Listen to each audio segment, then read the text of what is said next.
everyone, magandang tanghali po sa inyong lahat. Ito po ang inyong favorite, faithfully defiant, na tagalista ng Noisy, si Sas Rogando Sasot, ang best friend ni Claire Castro. O, kanina pa kayo naghihintay, so gisingin nyo na yung mga naghihintay pa kanina ng ating mainit na papasabuging eksena sa buhay. Ayan. So, i-share nyo na ito sa inyong mga chat groups, sa inyong mga Facebook groups, sa inyong WhatsApp, sa inyong Google emails. Ang hindi mag-share sa mga nabanggit ay kakampi at kamag-anak at anak ng tiyanak. Share na. Click share. Ganon. Para mas marami po ang makaintindi ng mga nangyayari sa Pilipinas ngayon dahil hindi lang po sapat na tayo ay dilat, dapat din po tayo ay mulat. Repeat after me. Pakisulat sa comment section. Hindi sapat ang maging dilat, dapat tayo ay maging mulat. Once again, hindi sapat ang maging dilat, dapat tayo ay maging mulat. Okay, all together now. Hindi sapat ang maging dilat, dapat tayo ay maging mulat. Ganon. Okay, so eto na. Eto na ang eksena ng kabuhayan. Siyempre, no, alam niyo naman, ang idol natin ay ang ating Pangulo. Kakatanim pa lang, buti na harvest ka agad. So, click share. Nako, yung mga kakilala nyo na kanina pa nag-aantay dahil kakatapos ko lang pong kumain dahil hindi pa po kumakain since 1982. So, pagpasensyahan nyo na, pero ito po ay bongga-bongga, super bongga. At para malaman ninyo ang mga kaganapan sa ating kabuhayan. So, paki-share, click share, and yung mga hindi pa kumakain dyan, kumain muna kayo. Pwede nyo rin itong pakinggan habang kumakain kayo. Mas maganda habang kumakain kayo with your group of friends para malaman nila kung ano ang nangyayari at ginagawa ng ating mga kalaban. Dahil ang ating mga kalaban ay sobrang ng desperado na patahimikin ang kanilang hindi mapantayan na boses sa social media. Ayan. So, bibigyan ko lang kayo ng update, no? Kasi yung iba sa inyo excited na makross na natin ang half a billion views. So, ngayon, ang ating 90-day metric, ayan na. Ewan ko makikita nyo ba yan? Nakikita nyo ba yan? Or, hindi makita. Ayan. Ang ating pong ang ating 90-day metric ay 432,000.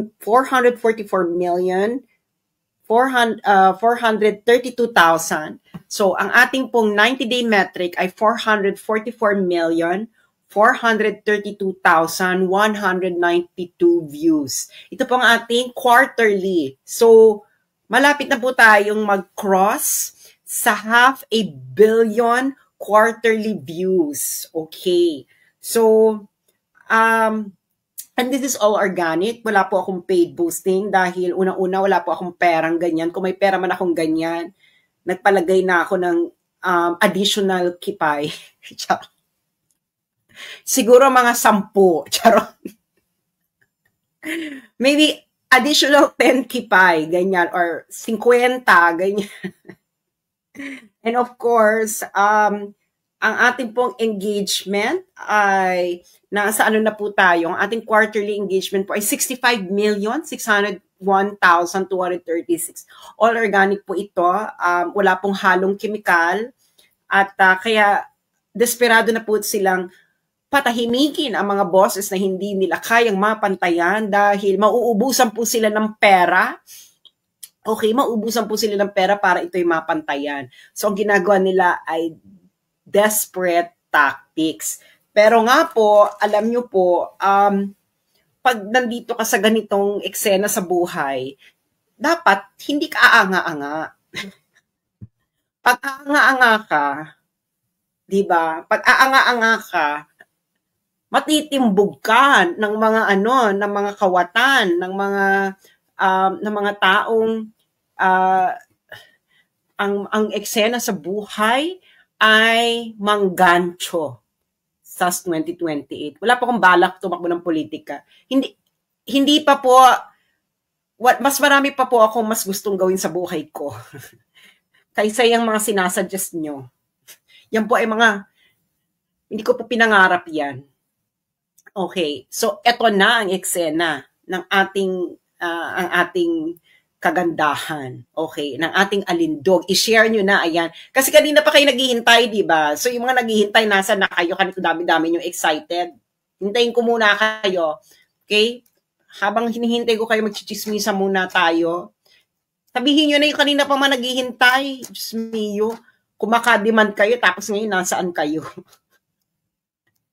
Di ba? So, babala lang po no sa mga DDS vloggers, kayo ang number 1 target nito. Ang ginagawa nila para mapabagsak kayo ay ire-report kayo ng impersonation, business impersonation. Yan kasi ang ginawa sa dati kong page na may 900,000 followers na.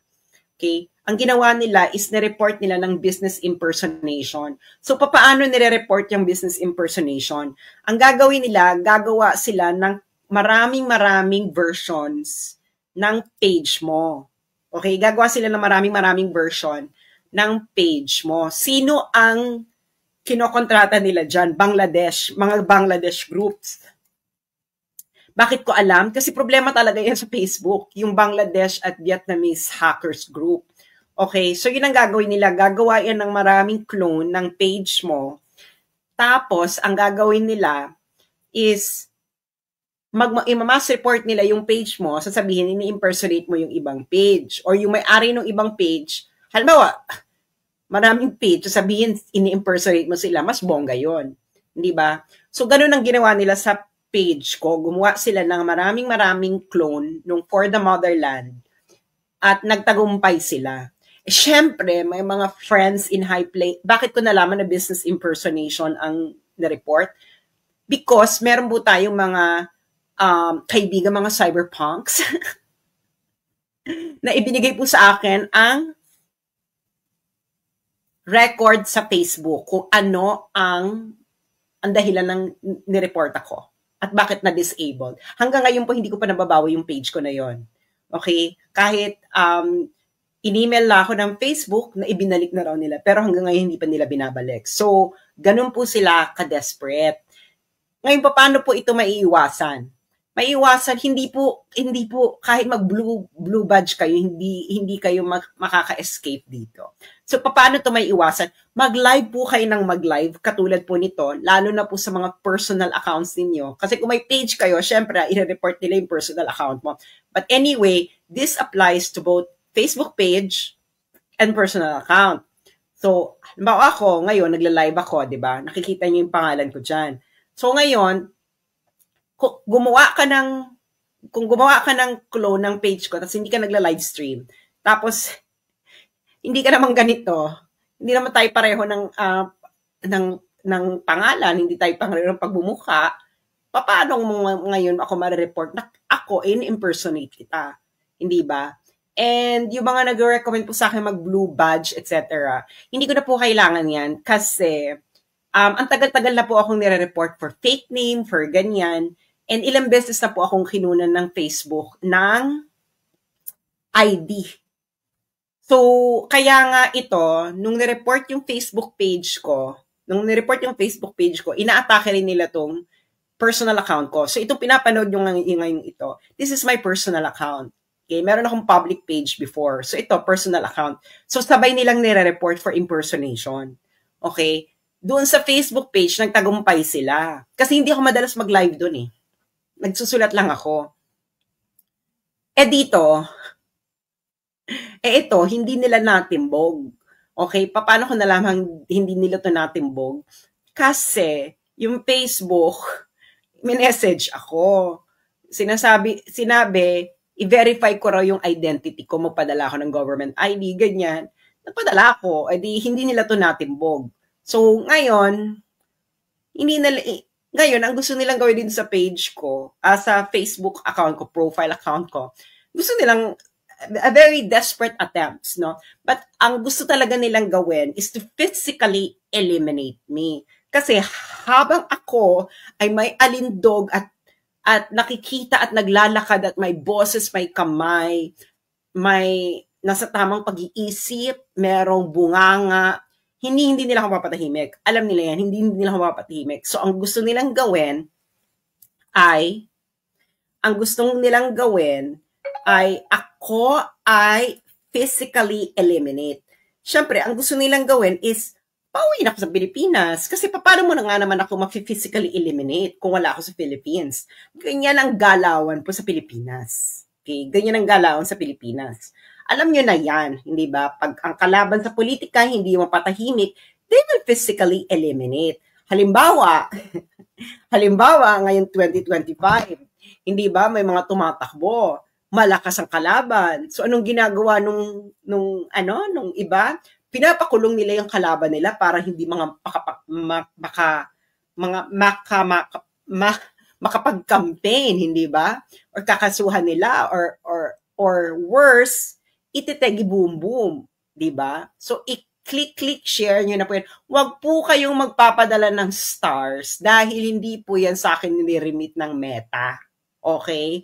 May utang pa po sa akin si Meta ng napakatagal na.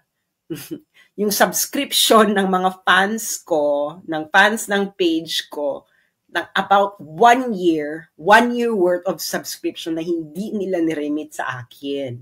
Okay, so wag po kayong magpapadala ng stars. Tigilan nyo po yan. Sinabi ko na, matagal ko na sinasabi.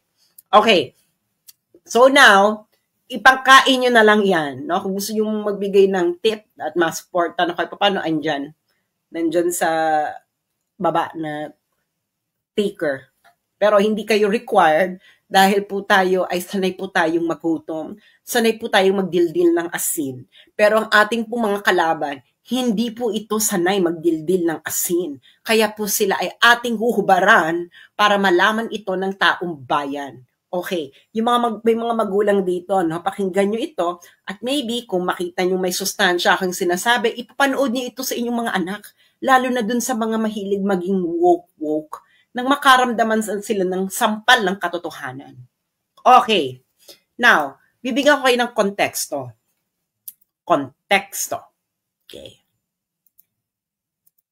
Okay, eto.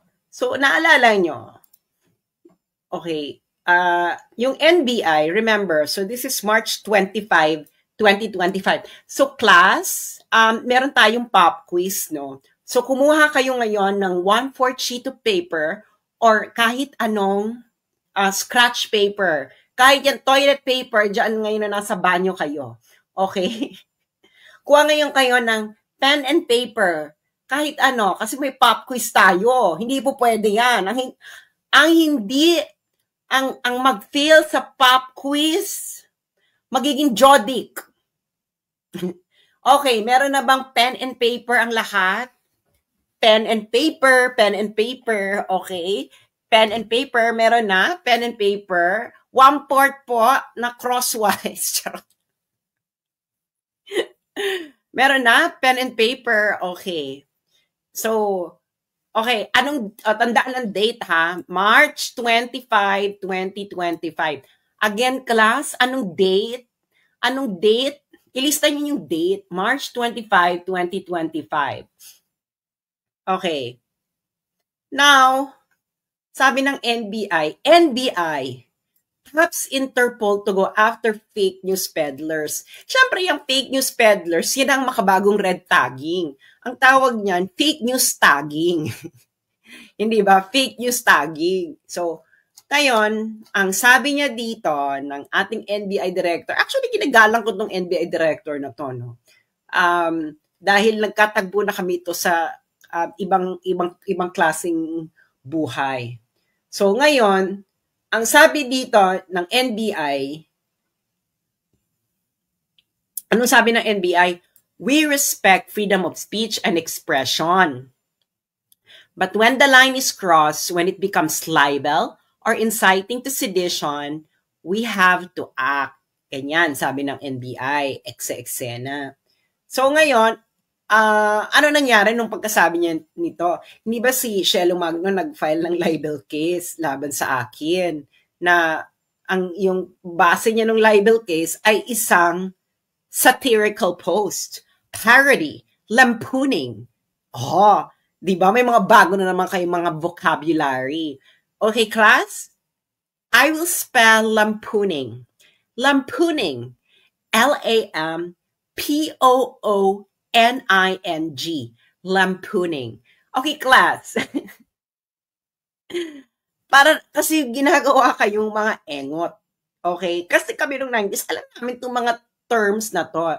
Lampooning. Ayan. Alam nyo na ibig sabihin ng lampooning. Okay.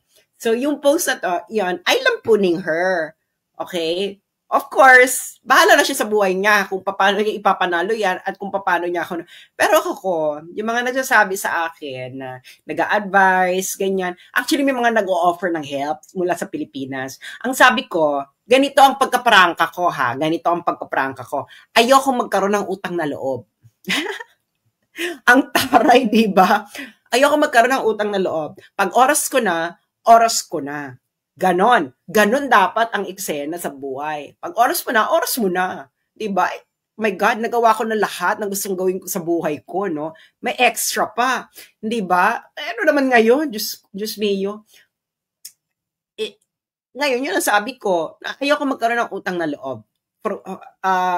I know how to fight this. I know how to fight this alone. Okay? I know how to fight this alone. And, tahimik lang ako. Tahimik lang ako kung anong ginagawa ko. Pero kaya ko tong ilaban hanggang sa dulo ng walang hanggan. Hindi ko kailangan ng help kahit kanino. I will defend myself in any way possible. Pero yun nga lang, bala kayo. Diba? Habulin nyo ako, pero always remember, anything that you say and do right now will be used against you. Ganun lang kasimple yun. Kung paano, bakit ko sasabihin? Matalino kayo, di ba?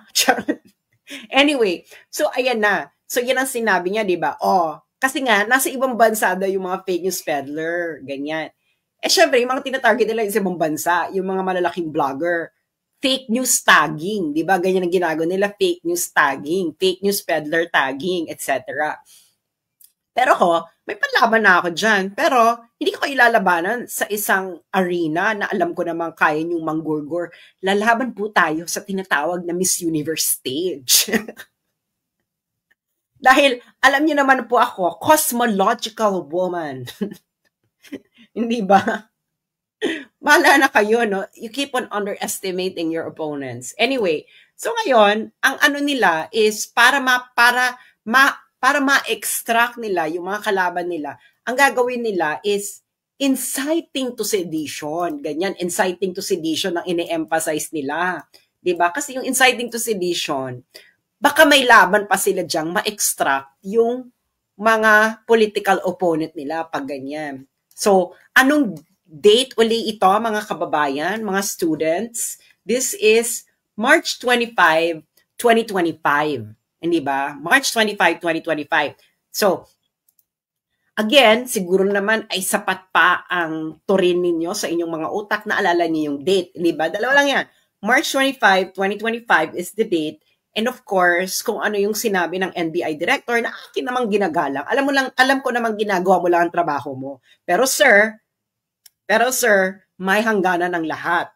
Okay? May hangganan ng lahat. March 25, 2025, tapos ano daw ang titingnan nilang kaso? Inciting to sedition.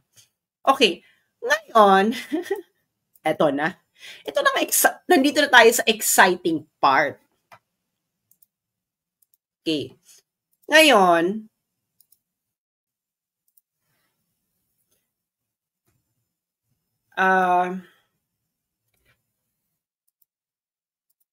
Ngayon, noong March 26, 2025. March 26, 2025. Diba? Paano ko ba ito papalakihin na? Okay. Noong March 26, 2025, so a day after, nakatanggap ako ng email sa isang anonymous person. Ang pangalan pa, Andres Bonifacio 13 at protonmail.com. Actually, na-flag pa to na possible phishing. Ngayon, ginawa ko ng legitimate para hindi siya mabura ng protonmail. Okay? So ngayon, Andres Bonifacio 13, March 26, 2025. Can you imagine, a day after na merong kuning-kuning. Pwede naman coincidence lang to, di ba? Mga kababayan. So, ipagpalagay na lang natin na ito ay isang coincidence lang. Hindi ba? Sabihin na lang natin na isa siyang coincidence. Hindi ba? Coincidence lang po ito, ha? Yan ang sinasabi ko, coincidental. Charot. Ngayon, ito pa, may ganyan. Hello, Miss Sas, ganyan pa ang message. We are forwarding this message in behalf of all the uniformed personnel, katipunan ng pulisya. Eksena ninyo sa buhay. Tapos, who are disappointed and disgusted with the political exploitation. Paano ba naman kung hindi ko makikita na napakaboba ninyo? Wrong spelling, wrong class. Ano yan? Political exploitation. Of the current, our intention is to show our grievance against the political-driven actions. Mga beshies, ano ba? And to urge others who are grieving in silence. Tapos, ang sabi pa, we entrust this video in your Facebook page as one of the credible source of information and we align with your opinion. Nagigets yun na. Nagigets yun na kung anong gustong gawin. Okay. So, ngayon, kung hindi man naman kayo Jehovah, 1/2 and 1/4, na sobrang urgent ninyong magtanim ng inciting to sedition sa akin, hindi ba sinabi nilang, we entrust this video. Sabi, bibigay namin tong video. Tapos sa dulo, ang sabi pa niya, naway maikalat po ninyo ito, maibigay sa tamang page na may parehong paninindigan ukol sa kasalukuyang administrasyon. Alam nyo, ganito ha. Ganito lang yan. Tagalin ko muna. Ganito lang yan. Pag ako po ay pinupure, ang bullshit detector ko, ang taas ng bullshit detector ko, pag puring-puri, alam mo yon, yung mga ganyan-ganyang eksena sa buhay. Ang taas ng, kasi ayoko ng bullshitan. Mas gusto ko yung bardagulan, gusto ko yung raw, ganyan. Ayoko yung unang pasakali is, I admire you, ganyan. Ayoko ng ganon. You know, go straight to the point, what do you want? Ganyan. Kasi ako, what you say to my face is what you say to my face. Hindi mo ko kailangan bula-bulahin. You know, I'm only interested with good arguments, even though it's against my own argument. Alam mo yon, ayoko ng mga ganyan. Ekse-ekse ng kaganapan. So ngayon,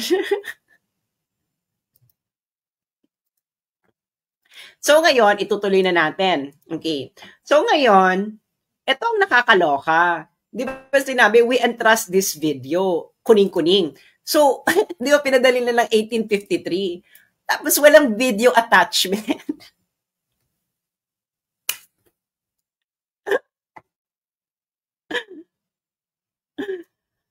Nag-gets ninyo? So, yung email na yon, sinasabi, ito ang video, Emerald. Nakalimutan i-attach yung video. Alam mo yun? Nakalimutan nilang i-attach yung video. Siguro sa sobrang pagmamadali, na excited na, siguro excited sila na, naku si Aklan, ako, eto na, tama-tama yung mga pinagsasabi natin, pinupuri natin siya, sinasabi natin, tayo yung mga pulis, ganyan. Tapos sinasabi natin na naka-align tayo sa kanila, ganyan, emirate. Pak! Na-send. Nakalimutan yung video. Masyado kasi excited. Huwag kayo masyadong excited kasi. So, nakalimutan nilang i-attach yung video. Kailan nila pinadala yung video? Siguro nag-wonder sila, no? Kasi, siguro nag-wonder kasi sila kasi wala akong pinopost. So, anong nangyari? Ito, in-archive ko na to. Ito, napascan ko na to sa aking, super triple scan ko na to sa aking mga cyberpunk friends. So, wala siyang malicious emerald. So, di ba, 1843. Dahil sa sobrang kahihaba nila, sa sobrang pagmamadali nila, nakalimutan na yung video. So, in-attach na yung, ngayon, naging yung video, sinend ng after 1 hour.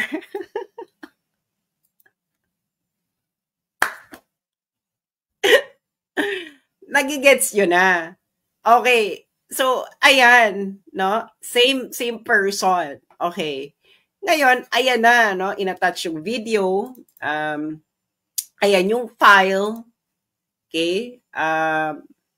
Ngayon, ipapalabas ko yung kaunting clip. Hindi ko ipapalabas yung buong clip kasi nga, yung mga vloggers nila, naghihintay lang yan na ipalabas ko yung buo, etc. Tapos gagawa sila ng storya. Pero nga, sabi ko nga sa inyo, kakatanim nyo pa lang, na-harvest ko na. Okay. So, asan ba yung clip? Wait, video file. Ngayon, pinagtawanan ko na to, no? Kung ano-ano pinaggagawa ako dito. Okay. So, kasi nga, akala kasi ng mga to, pulisya ng Pilipinas. Okay, ito. Wait lang ha. May tatanggalin lang ako. Tanggalin natin muna to. Okay. So, eto. Nagkakaisang katipunan ng malayang pulisya ng Pilipinas. Kami ang nagre-representa sa lahat ng miyembro ng kapulisan na nasusuklam at ismayado sa mga kaganapan sa ating bansa. Nakatakip ang aming mukha upang protektahan ang aming layunin at mahal sa buhay. Umaharap kami sa inyo ngayon upang maiparating ang aming pagkadismaya sa kasalukuyang administrasyon. So, nakita nyo na. So, yun ang sabi, nakasakay sila ng kotse. Okay? Nakasakay sila ng kotse, nagda-drive yung kotse. Kaya makikita dun sa likodan, may mga ilaw-ilaw ng mga dumadaang sasakyan. Okay. So ayun ang eksena nila. Nakita nyo na. It is tanim inciting to sedition. Okay. Ngayon, kanino to pinadala? Pinadala ito sa 2 vlogger na tina-target nila na nakatira sa ibang bansa. Sino? Kaninong pinadala? Kay Maharlika na nakatira sa US at ako na nakatira sa China. Dito sa Beijing. So yan ang tina-target nila. Kaming 2 ang pinagdalan. So, aking mga estudyante, isa nga bang coincidence na March 25, 2025, sinabi ng NBI director na akin naman talagang ginagalang. Alam ko namang ginagawa mo lang ang iyong trabaho, pero may hangganan ng lahat, sir. Na sinabi niya noon, yung iba kasi nakatira abroad. Pero kung ang kaso, libel or inciting to sedition, lalo na inciting sedition, baka merong chance na makuha sila. Diba? And then the next day, may tanim inciting to sedition video. Siyempre, ang ginamit nila proton mail, no? Kasi yung proton mail po, yun ang ginagamit kong proton mail. Mahirap kasing makuha yung IP address nung mahirap kasi makuha yung IP address nung email kasi kailangan mo mag-request sa Switzerland. Sa Switzerland kasi nakabase ang Proton Mail at matindi yung privacy